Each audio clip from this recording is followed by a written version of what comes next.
All right, folks, Tuesday morning, we're up, we're moving. Markets trading higher again. Big day yesterday. Seeing continued strength in the equity markets this morning. Off some positive news overseas, particularly in China. Now, that said, markets are in a bit of a holding pattern as we await this Federal Reserve meeting tomorrow, 2 o'clock Eastern time, with the press conference coming out at 2:30 Eastern. Again, no change expected interest rates, but all eyes are focused on the discussion, as this is the first policy meeting we've had since the Federal Reserve changed the way they treat the unemployment rate and inflation. So it's going to be interesting to see how they, or if they provide any forward-looking guidance and what that looks like.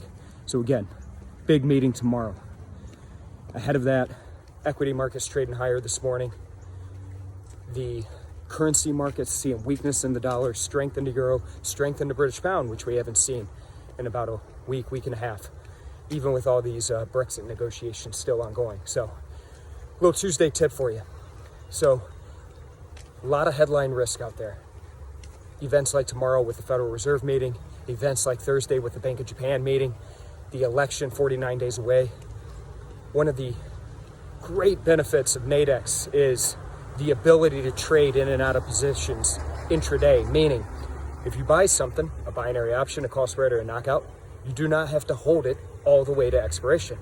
If the circumstances around that trade change in the middle of it, for better or for worse, and you don't feel comfortable with the trade, or you have profit that you want to go ahead and take, you can take it. Take the money off the table. Exit that trade early. Again, you don't have to hold it all the way to expiration. That's going to be very important to know as we get into the election season in some of these more volatile headline events, because circumstances do change.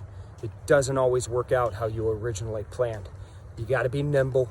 You got to be fluid when you're trading. All right, folks, another busy one. Let's go out there. Let's go get it. I'll check in with you folks again tomorrow. Check in with us on Facebook and Twitter. Take care. Bye-bye.